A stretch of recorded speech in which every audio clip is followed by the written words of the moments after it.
On January 6th, 1977, Dolly Sinatra died in a plane crash. She was aboard a Gates Learjet 24, which had just taken off from Palm Springs Municipal Airport. Mrs. Sinatra was on her way to see her son, Frank Sinatra, in concert in Las Vegas. The plane crashed into the 10,000-foot ridge in the eastern portion of San Gorgonio Mountain.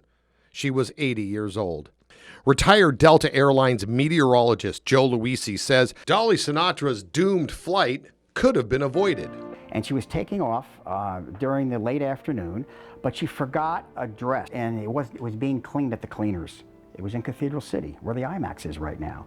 And what happened was they had to wait 2 hours to get this dress. She waited, the airplane waited, and it became dark. It was January, as you know, that sun goes behind that mountain very quickly, and it gets dark very quickly at around 5 o'clock. So their departure was after dark, and that was part of the problem, because there was a snowstorm going in the mountains. They really couldn't see it, and the airplane actually came within 200 feet of missing the mountain itself. They would have flown over it. If it was visible, if they were there 2-3 hours before, they would have seen it.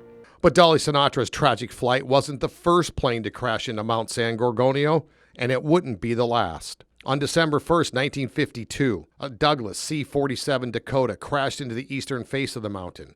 The C-47 was en route from Offutt Air Force Base in Nebraska to March Air Force Base in Riverside when it struck the mountain in the middle of a storm. The aircraft was last heard from at 9:51 p.m. Pacific Standard Time. 13 people died that night. Nearly a month after the C-47 accident, a Marine Corps Sikorsky H-19 helicopter crashed on the mountain in an attempt to recover the victims.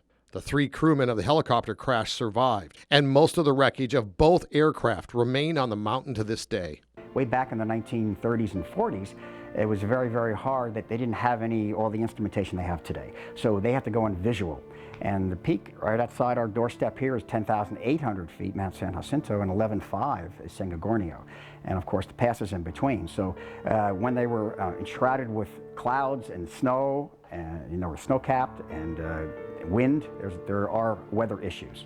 Oh, my small tribe.